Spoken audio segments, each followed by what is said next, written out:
Out. Brilliant. Right. Welcome, everybody. Lovely to see you. And thank you for joining us today. I have the pleasure of introducing an absolute legend of the STA. I was not sure what particular order to put the massive list of projects versus the white striped donuts versus a hilarious ode to a haggis and a whole list of other things you've done. But you know, guys, this is an informal session for you to, you know, talk to Andrew. Please do ask away. It's always lovely when people have their cameras on, but understand with the recording, that's not something everybody's comfortable with. I will at the end stop the recording and offer an opportunity for people to ask questions without the recording, if that's where you're more comfortable as well. Brilliant. Thank you so much, Andrew, and welcome. Okay. Thank you very much for the introduction, Jo. I don't know if I should be blushing or what, but I'll start by saying hi, everybody. I'm not as good at multitasking as Jo, and something I really struggle with is keeping up with chat messages whilst I'm screen sharing and trying to sound like I know what I'm talking about. So if anything does come up on chat, Jo, maybe you can shout it out at a convenient point. Okay, so without further ado, let me see if I can remember even how to screen share using Zoom. Hopefully I can.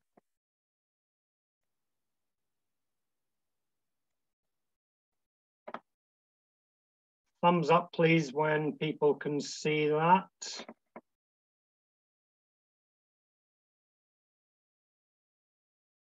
Can we see that on screen?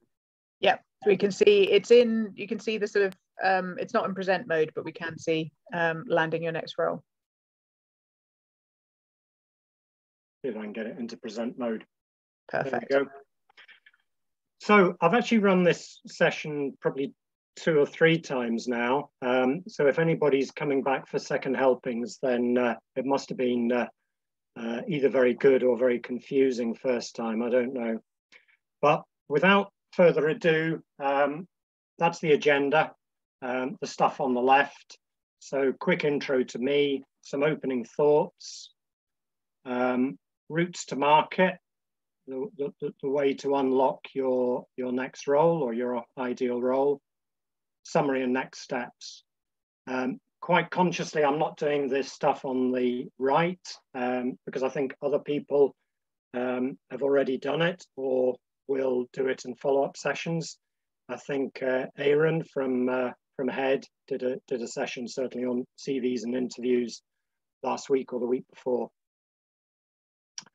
So who is this guy? Varied career. I didn't start out in IT. Worked for 13 years in retail as a buying manager. Then I came across into IT. So I've had sort of 5 employee permie roles so far, 4 of them in IT.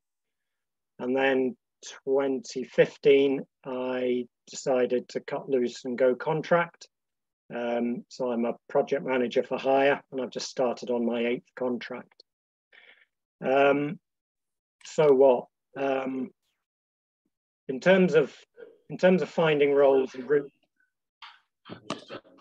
question or no? Oh. Got some feedback if everyone can maybe go on mute. So the so what to the intro is in terms of looking for new roles, I've done a sprint and a marathon. Sprint means sometimes I've landed a contract within just a few days of starting to look. I think my world record is 3 days. Marathon, more on the permie side. I've had quite a few gaps between those permie roles, and sometimes those gaps, well, twice, they were over a year in duration, which isn't a lot of fun. But all I'm really saying there is I've got quite a lot of experience in getting next roles and the different ways to do that. I've also had some outplacement and careers counselling. Outplacement, for anybody who's not familiar with the word, if an organisation is perhaps laying off, restructuring and laying off a considerable number of people, they're likely to ask an outplacement consultancy to come in and help people either with their CVs or more on an individual sort of one-to-one basis, you know, consulting about next steps. So I've got quite a lot of experience of that, some of which I've built into this talk. And then, you know, I'm an old lag here. I've seen the recruitment process change and the RTech revolution. So the first job I got in IT, it was advertised in one of the daily papers, or the Sunday Times, I think. So, you know, you used to snip out the advert, you used to write a letter, send it with a hard copy of your CV, and off you go.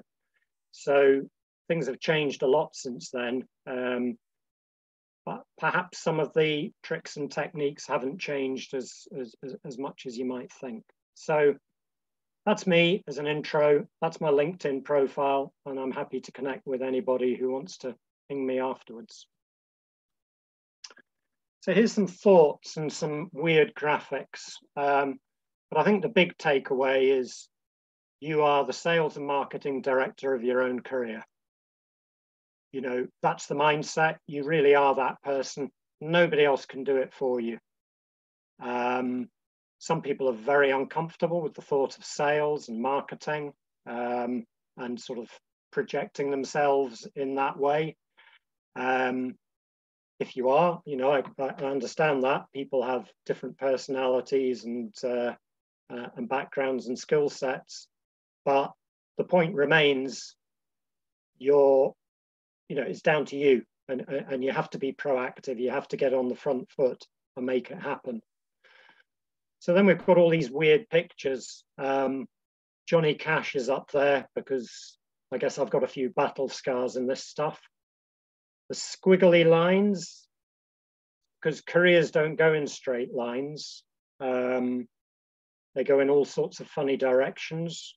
And I think the significance of that is maybe at times you shouldn't try and over-plan it, think too many steps ahead, but just try and make sure the next role you land is taking you forward and is a good role for you.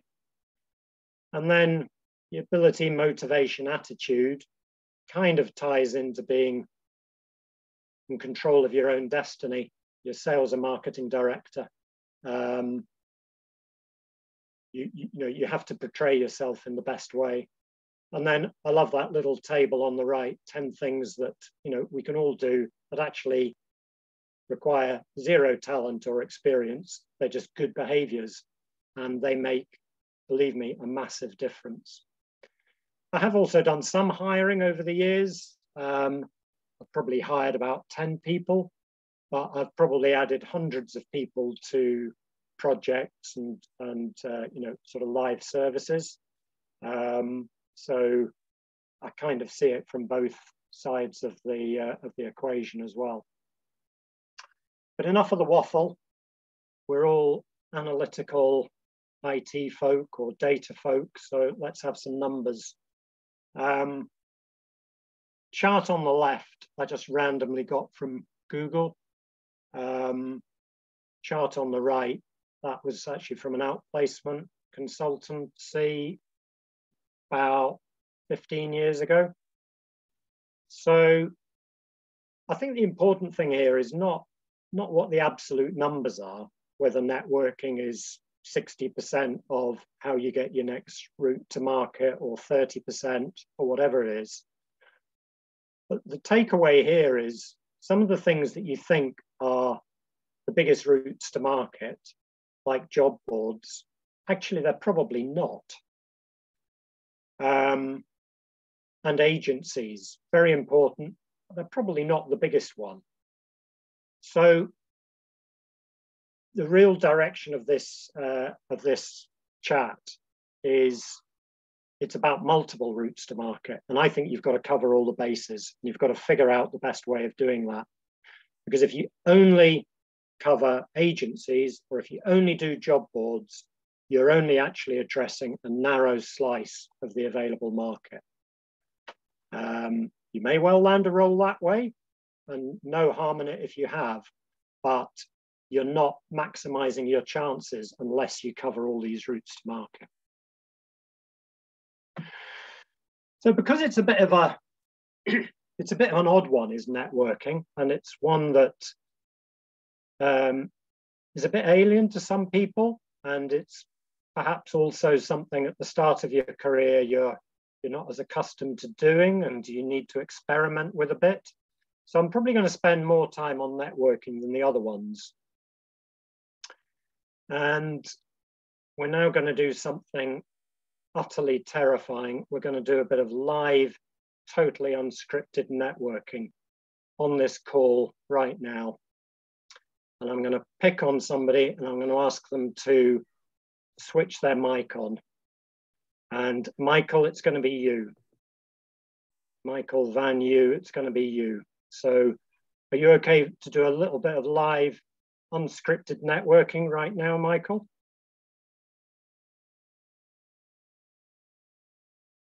For which you'll need to switch your microphone on. Oh no. Michael struggling? Let's go for another. Okay, Andy Gibson, switch your mic on. Hello. Hello, Andy. Right, so we're just going to role play a bit of networking here, and we won't do any preamble, but the context is that I'm giving you a call. So it's, hi Andy, how are you doing? Not spoken for a while. To be honest, Andy, I'm just phoning you for some advice and some information, because I need a good plumber. And I think the best way to find a good plumber or a good tradesman is to get a recommendation from somebody that I know and trust. So Andy, just on the off chance, have you had any plumbing work done lately? Or do you happen to know of a really good plumber that you could put my way? Oh, Andrew, first of all, it's great to hear from you. It's been a while. Yeah. And now, plumbers. Actually, yes, I have happened to have one recently. Did some very good work and cleaned up after themselves, which some of them don't always do. Superb. Didn't make the problem worse either. Excellent. So you weren't floating around in a boat. So no. Just for brevity in terms of this this live networking, Andy, that's brilliant. Really appreciate it. I really value your opinion and your advice. If you say they're a good plumber, that's good enough for me. Any chance you could just ping me their contact details? Yep, I'll get that over to you now. Brilliant. Thanks very much, Andy. That's the end of the scary, spooky live networking. So that's the principle of it. And it can be as simple as that. So I had no idea Andy had a plumber in recently. He might live in a tent at the moment for all I know. That was a joke, by the way. But if you just sort of think that through, what happened there, it was pretty straightforward. And actually, the worst that could have happened is Andy could have said, no, don't know any plumbers, haven't had anything done recently, but we still have a nice catch-up chat, okay? So no harm done, no risk. But Andy did know a plumber. So actually, if you then think about it, all three parties gain something here. I gain something because I've now got a recommendation to a really good plumber. Andy gains something because we've been in touch again, and he has the satisfaction of knowing that he's been able to help out and potentially put a bit of business somebody's way. But also, when Andy sends me the contact details and I get in touch with this plumber, I'm going to say, I'm getting in touch because Andy referred me and he said you did a great job. And I'd be really keen to get you around to have a look at my job. Now, the fact that I've made that connection through Andy, that makes it a much warmer lead for this plumber. And he's much more likely to follow up with me. It's like, yeah, I did a good job for Andy. Andy was a good guy. If he's putting me Andrew Rendle's way, it's probably going to be another good job. So the takeaway here is it can be really simple, or it can be a bit more intricate. But fundamentally, what you're doing is asking people that you know and trust for advice or information. You're not asking them for a job. You're asking them for some information that will help you in your job search. So hopefully that, at a very simple level, just sort of illustrates what this weird world of networking can be about. So now we've got the blank piece of paper exercise. So has everybody got a piece of paper, or even a post-it note, anything to write on and something to write with, or doodle on your iPad, whatever? So what I'd like you to do first, in the middle of the piece of paper, right in the middle, is put a dot. Or if you're really adventurous, draw a little stick person. Okay? Right in the middle of the paper. When you've done that, draw a circle round, small circle round that dot or that stick person,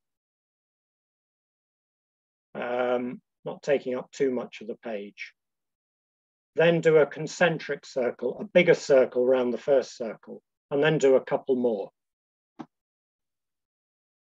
So then you should have something a bit like this.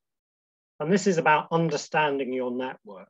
So there's you in the middle, and the people inside that blue circle, those are all the people that you know and trust. Trust enough to have a conversation with them about something. The black circle is people that you don't actually know, but the people in your first level connection inside that blue box, they know the people in the black box. And so it goes on. The people in the second tier know the people in the third tier, and it grows exponentially. Yeah. So what I'd encourage everybody to do, not right now, but literally make a list of everybody that you think you could have a conversation with that might be able to help you with your attaining your next role. Write them down on a piece of paper, make a spreadsheet of them, put them in a Word document, whatever. So that's your network, and that's your starting point. What you're then looking to do is this. You're looking to have meetings with people that you know. You can meet them for a coffee, meet them in the pub, phone them up, whatever. I'd say you can email people, but I think conversations are better than something a bit more static. So you're asking for advice or information, and ideally you're looking for a referral to somebody that they know that might be able to help you further. So that's how you get from the person in 1 to the person in 2. Then you follow up with the person in 2 in exactly the same way as I'm going to follow up with Andy Gibson's plumber. Hi, Andy Gibson's put me in touch with you. Really keen to get you round. But in more of a work context, this would obviously be, I'm exploring my next role, the next way I should move in my career, keen to gain more experience. I was speaking to Joe Bloggs, somebody I know in my network. He recommended that you would be a highly valuable person for me to have this discussion with, because Joe Bloggs or Fred Bloggs, whatever name I just made up, thinks you would be able to help me with some more information. And you just track your way through it. And you will be amazed at where you get to and what results you are able to achieve.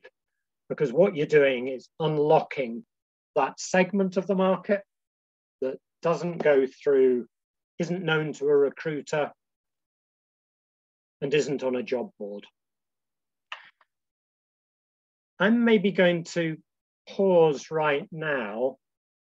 Joe, are there any questions on chat, or does anybody want to open up their mic and ask a question about these points around networking? Nothing on the chat at the moment. But guys, any questions on the kind of mapping out these networking techniques that Andrew sort of walked through? Has anybody done it on the call? Go on, Joe. Hi, Andrew. I've got a question. So say if you're like, just starting off in your sort of career or in your sort of first sort of job, and your network is relatively small, how would you give any sort of advice of how to sort of expand it, or what are the sort of avenues you can explore to sort of meet more people, I guess, if you're just starting out? Thanks. Best advice is to get started. Obviously, when you're at the start of your career, fewer people in the industry or the sector that you want to progress in, but you can find them by networking and by other techniques that I'll cover off a bit later here. And I think actually, Joe, is it Joe or Joy? Sorry. Joe, yeah. Joe, sorry. I'm just going to advance a slide. The way I've structured this is on each of the routes to market, each of the sections, I then go into hints and tips. So this is kind of what you're asking, how to get started. So be brave, get started.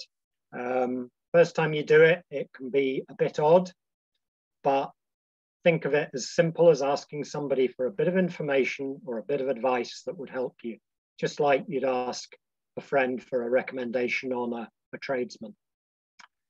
Start safe and practice. Start with your best pal. Even if your best pal isn't in the industry and you think they might not be able to help in any way at all, that's a good safe place to start. Obviously, you remain professional. You have to remain businesslike. You are, particularly as you go further out through the concentric circles, some of the connections become a bit tenuous, and you are, asking people to spend a little bit of their valuable time discussing things with you. And therefore, number 4, you've got to prepare, got to be really clear on what you're asking. If you can, enjoy it. The more you do it, probably the more you'll enjoy it. I actually really enjoy networking, but then I have been doing it for a long time and I am a bit weird. Refine your approach as you progress. Really important one, number 7, and it's the same for interviews as well. Always write back and follow up. Hardly anybody does it. So you'd be amazed the difference it makes. If you do write back to people and follow up, send them an email, send them a text after you've had the meeting, thank them for the discussion, tell them how useful it was. They gave you one contact, you're going to follow up with that person. You're very thankful for that, but they also suggested they might know something else. So just prompt them in your follow-up. Be organized and keep records, and help others. It's a sort of a merry-go-round. I've been helped enormously, particularly at earlier points in my career. I've been right out in that 4th circle of, 4th level of referral. And some people, if you approach them the right way, are amazingly helpful, and you can get into all sorts of good discussions and find out really important information that you might not have got otherwise. But then top right on the screen there, Mark Beaumont. I don't know if you know the guy or not. The reason I've got him there, and I think it's very pertinent to your question, is his books, which I really like, about cycling around the world and breaking world records and cycling across from Alaska to Patagonia, all of that stuff. He's written in his first book, I think, the best piece on networking I've ever read. So Mark was a graduate from Glasgow Uni, so he was 21. He was a keen cyclist, and he came up with this crazy idea to try and break the world record cycling around the world. And he spent about 3 months writing to companies and organizations, asking for sponsorship, asking for help, and he got precisely nowhere.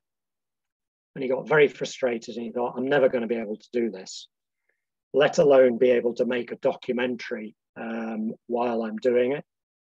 So he asked, I think his cousin, for some advice. And his cousin said, why don't you just ask your network, people in your network, for advice?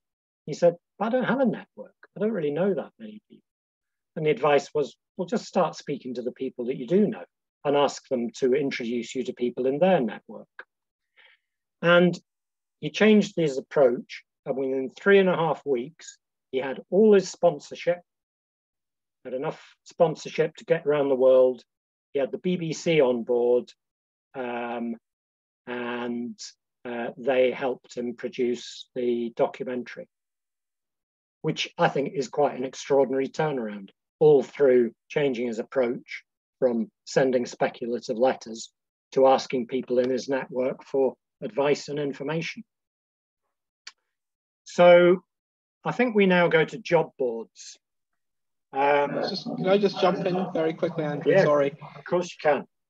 I wanted to add an extra bit to Joe's question there to give an extra avenue. If you're in the sort of the tech software development space, I strongly recommend going to or looking into events in your area, such as Tech Meetup. Yeah. There's Tech Meetup Glasgow, Edinburgh, Stirling. There's various ones. There's a lot of software development events for different segments of the industry, different network, different languages, technologies. Those are some of the best places I've ever found. So I strongly recommend looking at them and find some, because you'll find some great people to talk to, and also a lot of recruiters will turn up as well. And companies who sponsor and host these events are also often looking for people as well. Yeah, totally agree. I've done my fair share of those tech meetups and other networking events. You need to take that small step into the unknown, but again, there's no risk. Worst case, you're going to find out some useful information. Best case, you're going to get some really good network contacts. Okay, so job boards.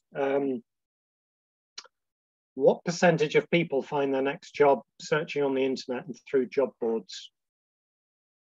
Anyone want to shout out an answer or put it in chat? What do people 50%. think that number is? 50%. Yeah. Anyone else? 25%. Yeah. Okay. So the honest answer is I don't know what the answer is. I had some graphics earlier, but it's a much smaller percentage than you think. Now, it's probably only about 25, 30%, maybe less. But that's a sweeping statement, because for some people, or rather for some sectors or for different career stages, people might find job boards more or less useful. But they are only one of many routes to market. That's the key takeaway here. So if you're only doing job boards, you're only looking at one slice of what's available. And then the next question tends to be, well, which ones are the best? And again, there's no simple answer to that, because there are many out there. Some of them you might find are really, really good for you in terms of how their alerts work, the profile of roles on them, the profile of stuff you're looking for. Other ones you might find are really rubbish. So how to find the best ones? I would go back to your network. So if there's any code clanners on here, if you're just coming out of Code Clan, or you've been out a year and you're looking to get well underway with your first meaty role, why not ask people who came out of Code Clan 4 years ago, how did you get your role? What job? I used a job board. All right, what job board was that? Narrow it down that way.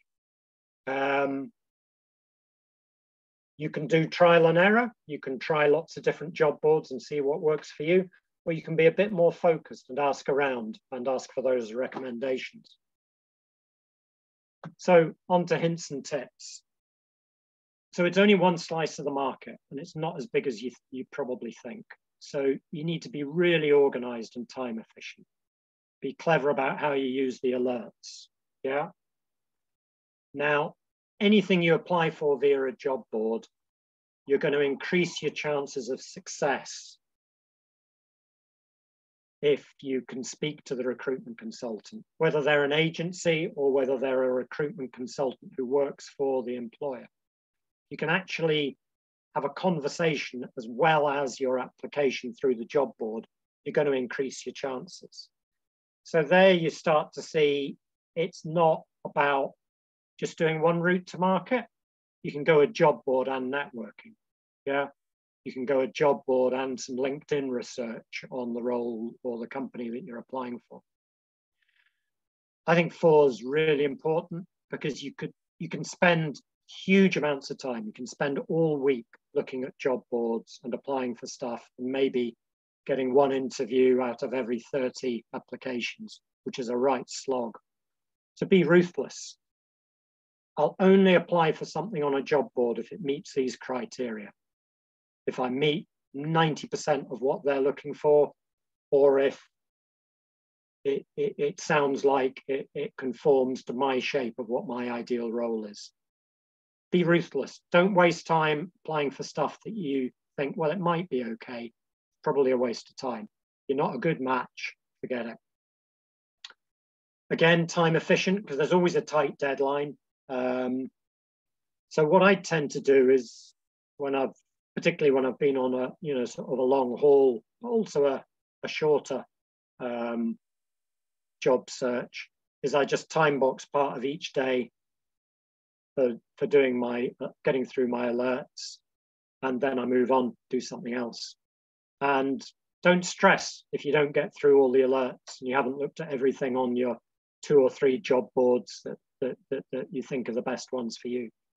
Just do as much as you can in the allotted time, then go and make a coffee or go for a walk or focus on networking or one of the other routes to market. Andrew, there's a question from John, actually. John, you put your hand up. Yeah, go for it. Hi, yes, I did. Hi, Andrew. Hi, John.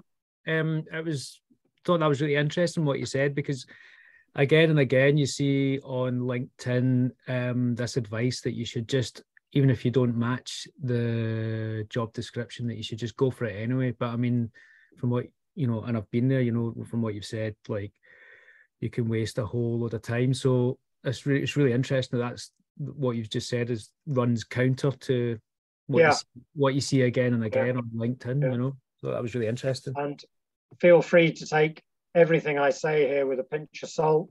Use what you think is going to work for you. But what I'm saying here is based on quite a lot of experience. And yeah, I would be selective what you apply for, and also kind of more part of Aaron's talk a couple of weeks ago. If you're going to make a really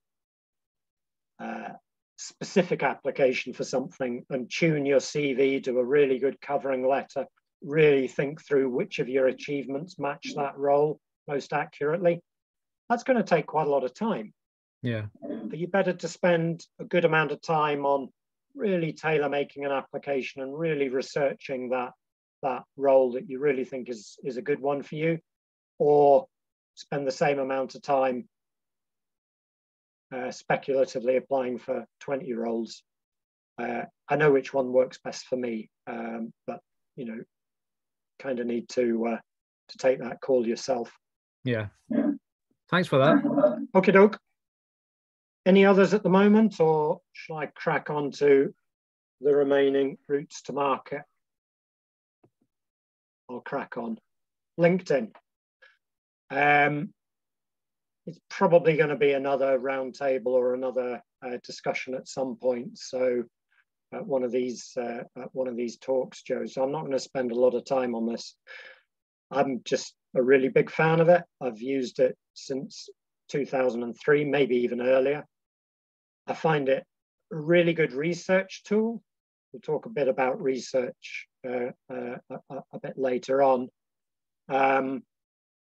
So yes, you can use it as a job board, and it's quite a good job board, but there's so many other ways you can use LinkedIn, and it takes a lot of hassle out of maintaining network and contact lists. You know, I worked somewhere 15 years ago, and there's 10 people there that I really want to keep in touch with. It's really difficult to keep track of where people end up and where they land, but it's dead easy if they're on LinkedIn. So, you know, work the profile. Don't just put a profile up and let it go stale. Set up some alerts on the job pages. Follow companies. You know, if you're interested in a company, if you think Skyscanner would be an awesome place to work, then follow them. As soon as you've done that, you'll start to see all their news feeds, maybe even job postings. And it's just a really easy way of getting ahead of the game. You can do some posting, keep it relevant, keep it interesting, keep it business-like, but you do make yourself more findable by doing that. Same with commenting on other people's posts. The groups feature, that's quite a good one. So on your LinkedIn screen, top right-hand side, there's I think a 3x3 grid. And if you click through that, a few clicks through there, you'll get various groups, interest groups. Have a look at them, join some. If they're giving you access to useful information and useful discussions, useful meetings, then that's great. If they're spamming you with stuff that isn't really any good to you, then you just leave them. But you can get some really good resources, really good network contacts, just really good information through that route. And, you know, hey, we're in STA, which was built on social media and built as a virtual organization. It's social media for business. So make yourself visible and findable, you know, use it. Okay, recruitment agencies, the good, the bad, and the ugly. Who's Lee Van Cleef? Who's Clint Eastwood? Who's the other one? How do I find the best ones? Ask around, ask people in your network, ask head resourcing who are closely involved in STA. They're a good, safe place to start. If you've never spoken to a recruitment agent before, go with somebody that you know is recommended or is a kind of safe place, and just have a discussion. But they're not all great. There is the good, the bad, and the ugly. So how do you navigate that? So I'd say, define what good looks like to you. How is it? What would be a good recruitment agency? What would be a good experience for you? Is it somebody who will always return your calls, always return your emails? Is it somebody who's a niche player in the right sector for you? Whatever it is, you know, just think about what good would look like, and then set some terms of reference. You know, don't work with people who aren't going to work with you in the way that you want that relationship to work. But then it's really, I think, more about the consultants or the consultant within the recruitment company rather than the recruitment company themselves. So it's such a varied sector of the economy, if you like. There's, according to Google, about 40,000 recruitment consultancies, recruitment companies in the UK. That goes all the way from single person, you know, sole traders, all the way up to companies like Hayes and Reed, who are probably in the FTSE 100. But I don't think that matters. I think what matters is finding a consultant and developing a relationship with them to get on the same page, to work in the way that you want to work together with a recruitment consultant, somebody who understands you and what you want to do next, somebody who can give you good advice. Maybe not a job, but good advice is, you'll get terrific advice from a really good recruitment consultant. Fifth one, the employer pays the agency. You never pay an agency any money. Golden rule. Yeah. Just watch out for people who are maybe not quite as ethical as you might want them to be. The employer pays, you don't. Retain control. You know, who, if you've got multiple versions of your CV, you have to know who has which version of your CV and which role they sent it out to on your behalf. You have to retain that control. You should never have a recruitment consultant sending your CV anywhere unless they've already discussed it with you and you've given your permission. Otherwise, you've lost control. You're not sales and marketing director of your own career. You've kind of like, you're just sailing in muddy waters. And all of that means, once again, you know, you have to keep good records. Spreadsheet, Word document, doesn't matter. But you have to know who's got your CV, what version, what role, which agency you're speaking to, about which role, which employer, all of that good stuff. Otherwise, you'll end up in a pickle. So I think this is the last one, and it's a bit out there. Direct approaches. Can I stop you one more time, Andrew? Yeah, of course you can. I just wanted to go back a little bit. I wanted to go back to your point 3 and back it up. I've spent a lot of time in industry working with agents, and one of the best things I find with it is, as you grow through your career, keeping in touch with agents, even if they didn't find you placements along the way, having those good relationships, I can't stress enough, it is more important than the agency they work for. Those relationships, it's also part of networking. It ties back to your first point of networking. Keeping those relationships going, and even if they don't have anything for you at the time, keep in touch with them, interact with them, and have, those key people in your network are very, very valuable. And also, again, I want to agree with you on head resourcing is the people they have there. I've had a great relationship with them over the years as well. So it is about finding the right people and the right companies that will support you, and the good ones will go more than just putting you into a job. They'll actually support your career development as well. So definitely agree with that. Yeah, thanks, Andy. So I think this is pretty much the last one, and then we'll throw it over to a more a broader discussion. So direct approaches. It's not the guy top right who's knocking on a door. Cold calling, for anybody who's ever had to do it in any role, is a long, hard slog. But networking, referrals, it can kind of open the door before you knock. So what I mean by that is, let's say Skyscanner again, just to have an example.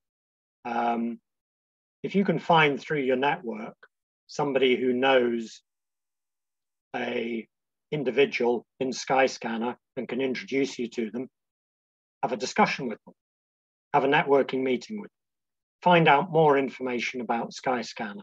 What's it like to work there?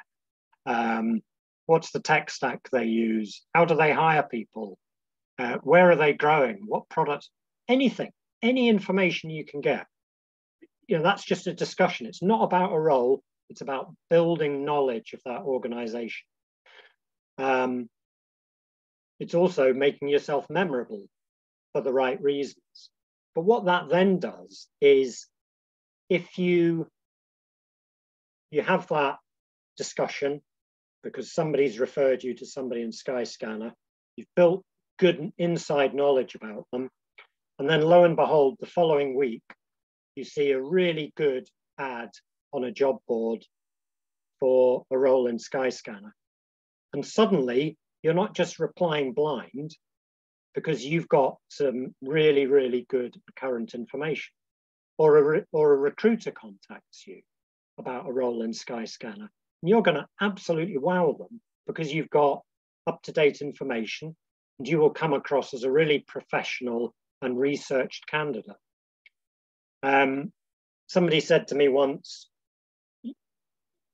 when you're applying for roles, and particularly when you're in an interview process, you don't know who you're up against. You can't guarantee that you're the best candidate, however you define best, but you can guarantee that you'll be the best researched candidate.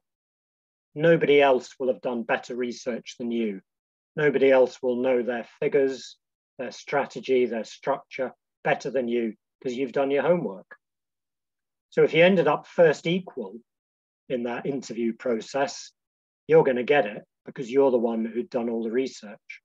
Yeah. Or if you don't get it first time, next time you interview in that organization, you'll land it. Yeah. So a bit of a summary, and then I'll throw it open. Effort times quality gets you the result. You've got to put in the effort, but also you've got to do the right stuff. And to me, that means a lot of the things on these hints and tips slides, but fundamentally it means covering most, if not all, of these routes to market. It's organization structure, it's time management. Analyze what you're doing. That's easy because you've kept records. Improve and refine. Research, be the best. And if you can, enjoy the process. So I'm going to pause there before I go to next steps, and let's just throw it wide open. Ask me anything. Any questions? I have to say, John, it was great to hear your comment on probably the variety of advice you can get on LinkedIn, on websites, and all those kind of good things. I think something to remember when you're going into interviews and stuff like that is they are looking at multiple people often. So you can really tell when somebody has done the time and research versus the candidates that haven't, you know, and whether that's because they picked up your LinkedIn feed where you've been talking about your latest campaign or the latest drive, it just shows a level of interest.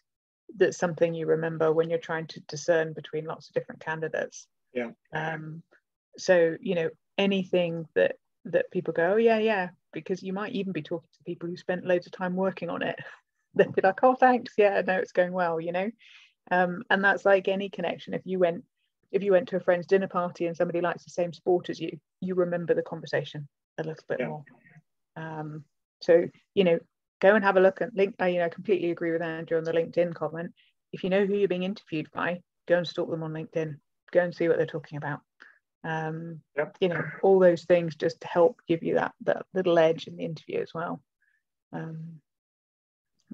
Either look them up on LinkedIn or find somebody through your network that knows the person. Find out what they're about. Research. You can't do too much of it. It really does set you apart. I'll tell you a wee story. I had final interview for a role in a telecoms company, and if I landed the role, my client was going to be RBS, NatWest as they are now. And the final interview was I had to meet somebody from RBS and the guy who was going to be my manager in the telco. And I was really well researched. And the RBS guy, initially his body language, he was quite tense. He was quite sort of leaning up over the table. And I just hit him with a few key facts, you know, numbers, you know, turnover, profit figures, a few things about their strategic direction. Just a few bits and pieces of pertinent information. Body language totally changed. He relaxed, he went back in his chair, asked a few more questions, but basically I'd got it in the first couple of minutes because I was researched. I might have got it anyway, but I certainly wouldn't have got him to relax and to be comfortable that I was the candidate they wanted as quick as that did happen. sorry, lots of war stories, lots of. I also wanted to add, actually, just to give an example of the techniques that you've just been discussing there, and Andrew, you already know this. I'm actively going through a recruitment process myself, trying to find my next gig, and a lot of what Andrew has discussed already is exactly what I'm using now to find opportunities, to find people, to find what I'm looking for. And I'm well over 20 years into my career at this point, so even all this time down the line, you're still using those skills, and it builds on it. Every job you work for, every client that you engage with, every piece of person in your network, it sets you up better and better for the future. So it is all about that having these opportunities, reinforcing one another. So it's not just how do you get started with your career, it also really helps you continue to promote it and grow. Yeah. Can I add something as well? Yeah, sure. That's from a person who's, if anything, very new. So Andrew, you have years of experience, and it seems that you, Andy, do as well. But I'm a career changer, so I never had this network, so I had to build this network. So in a way, I followed a lot of the things that Andy was talking about, but there were kind of the stumbling points for me, for example, was the CV. And what I found, like with LinkedIn, which was very useful as well, you will very often, so I'm a Scrum Master, so I follow a lot of Scrum Masters. Very often there will be somebody who will say, I can review your CV, we can talk about this, I can tell you, I can give you some tips, I can tell you what to focus on. Now, if you're a career changer like me, or you're brand new to the career you're starting, it might be difficult. There is something that you can, download a template from the internet and try to do your magic with that, but it's probably not going to work. It's probably not going to be something that's going to be easily noticeable amongst other applications for jobs. I mean, by all means, absolutely do everything that Andrew was talking about. But I think knowing that your CV has been seen by somebody who normally deals with recruitment is very helpful as well, and that's what I have received as well through networking, actually. I would suggest that doing something like that. And another thing that I've noticed on LinkedIn as well, I don't know if it's happening for the sort of more technical people as well.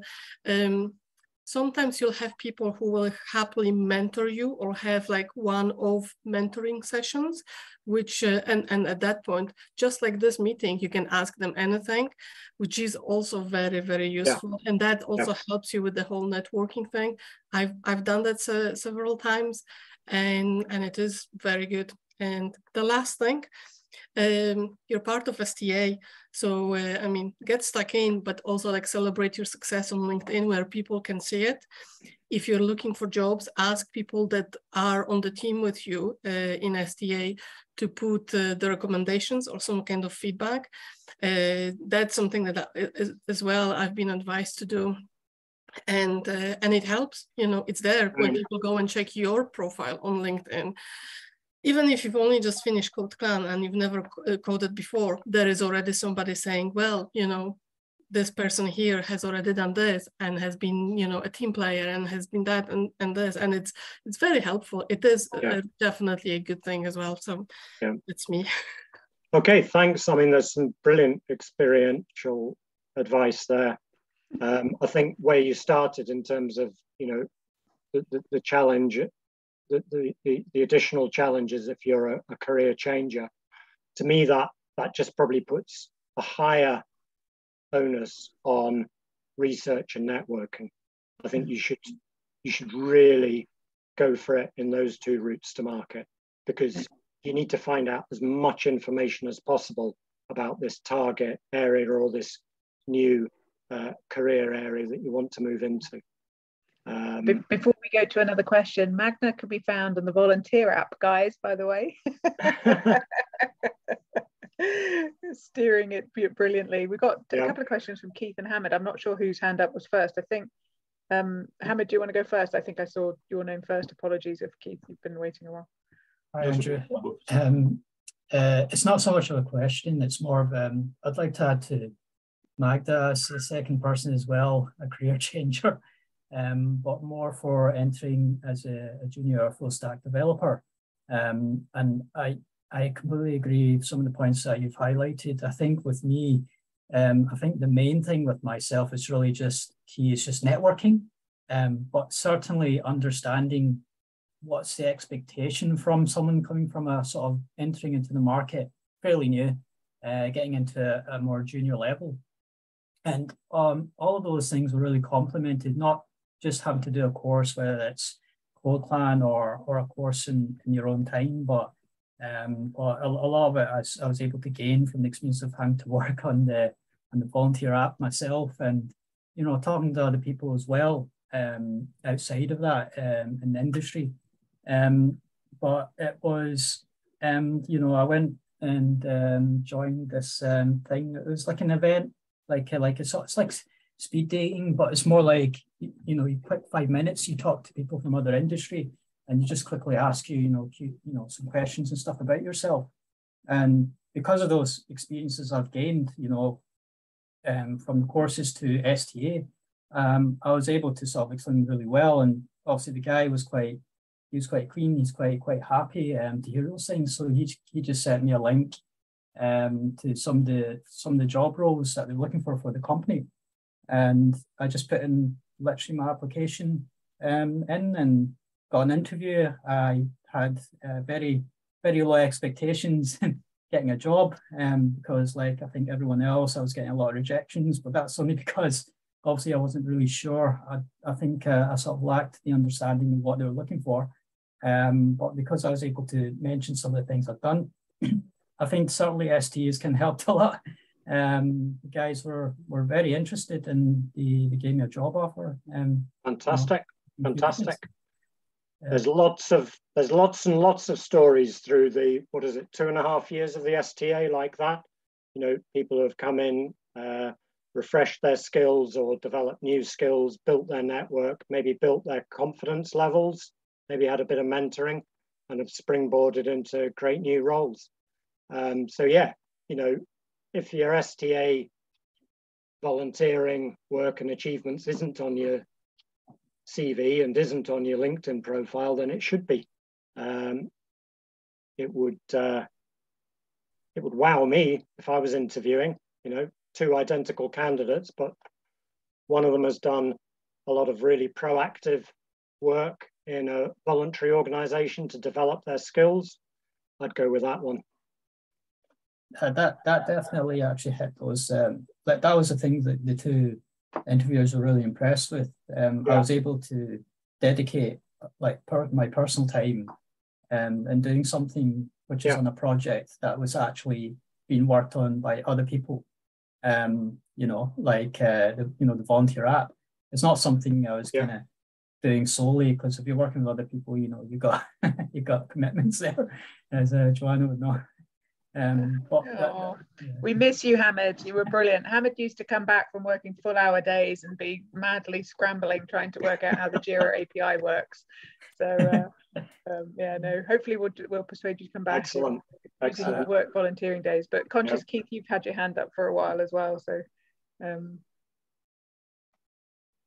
yeah, no problem. Sorry, hi. I forgot to put my video on to begin with. Andy, really good presentation. And I know I've been a hiring manager for 25 years in various roles, including a good 3 years at Amazon with the dreaded loop that everybody hears about. And I think, there's a couple of call outs I would give in terms of the CV. As a hiring manager, you open someone's CV and the first page is just a list of programming languages and technologies that what's going to make you stand out is a good summary at each role of what you've actually did, and not a description of the company. We can find that out by looking at them, but it's what you actually did. And you pick up quite a lot of CVs, which such and such a company does X, Y, and Z and A, B, C, and blah, blah, blah. And you go, okay, but and you find one little sentence, I was responsible for building the website. What you really want to do is really focus on the content of what you did. That stands out to hiring managers more than anything. It allows them to infer what you did rather than basically what a company did. Who you worked for doesn't sell more than what you did yourself. I think that's really, really important. to have that in there. And I think the next thing, and this I don't know the total audience, but if you view recruiters work for the company they're hiring for, and if you view the mindset of they're salesmen, they're trying to sell things. They could be selling Mercedes-Benz or baked beans. They're salespeople. Very few of them come from an IT background. They kind of picked it up. That's not a bad thing. They're desperately trying to get the best candidates for their customers. So they're not going to get in touch with you for no reason. But that doesn't stop you getting in touch with them and staying in touch. And I think that was a really good point. Stay in touch with the recruiters. Let them know you're looking. Let them know you're interested. And you stay at the top of their pile, because all they do is they do a SQL query over a list of candidates for skills. But if they've got a couple of people they know are really keen and they're kind of in an area they're hiring for, they'll go straight to you, because it saves them having to do cold calls. Yeah, no, that's brilliant. Thanks. And I think, achievements orientation on the LinkedIn, on the CV, but also on the LinkedIn profile. Yeah, absolutely. Somebody once said to me, it's really simple. It's about achievements and fit. You know, do you have the right achievements and are you going to fit into the organization? Somebody else once said, articulate it as your greatest hits. What are your greatest hits? What are your biggest achievements? Learn them, know all the numbers around them, be able to speak about them with great confidence. It wows people. Your CV is quite. It's if you are the salesperson for your own career, the CV is one of the key vehicles for doing that. That's your billboard. You don't want to advertise the companies that you've worked for in the past. That's in the past. It is very much how you can get the information that distinguishes you from every other candidate across to the recruiter and across to the company that you're trying to apply for. So yeah, it's very core, and it's definitely over the years, I've found that having those achievements there also helps kind of guide conversations, interviews as well, because quite often what people do in interviewing you is they'll draw from your CV. It starts a conversation. Yeah. So the more interesting your CV is, the more engaging your interview can become, because there's more useful and relevant information for a recruiter to pull from. Yeah. And if you're at the start of your career and you think there isn't enough achievements on your CV, present what you've done in the best possible light, and add STA as the pepper and salt and slice of fries on the side. Yeah, that's kind of what I also wanted to add, Andrew. If you are a career changer and you don't have necessarily a big achievements that can easily be translated into your new career, that shouldn't stop you from still saying, well, I've done all of those things. There are so many soft skills that are going to be useful in the future career, that, seeing your own praises, absolutely, because, you are your own sales and marketing person. And it's back to the squiggly lines as well. Careers don't go in straight lines, particularly these days. So, conscious of time, I think we probably need to wrap it up. Those next steps, I'm sure you've been able to digest yourselves. That book at the bottom is really good. It's been published every year since goodness knows when. It's kind of like the Bible for a practical manual for job hunters and career changers. There you go. I've just read it off the front cover of the book. So that's a plug for that book. And I think to finish off, for some reason, this isn't advancing, which is always annoying.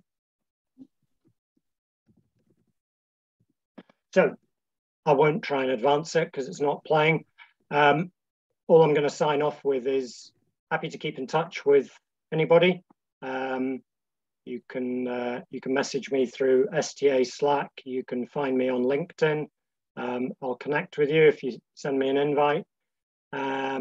Or you can use a carrier pigeon if all other methods fail. But yeah, happy to have a dialogue with anybody and help on a one-to-one basis if that's more pertinent. Oh, thank you so much. I feel like I need an online round of applause that we can say. So you know, brilliant discussion as well. Thank you everybody for sharing learnings and what's worked for you with the different angles. We have the lovely David Calder talking next week. David's been leading the platform or DevOps team for gosh, over a year. So you know, if you want to kind of explore what opportunities there are there, David is, you know, a fantastic speaker as well. So, you know, thank you to everybody. Lovely to see so many people here and familiar faces, old and new. Yeah, good luck with your hunt. Please just ask away in the community. There are so many different people in so many different firms. You will definitely find about events or things, networking opportunities that you may not have heard of yet. So okay, thanks Joe, and cheers everyone. Look forward to hearing from people individually if you wish to reach out to me. Okay, brilliant. Bye for now. Thank you. Bye. Bye. Stop recording.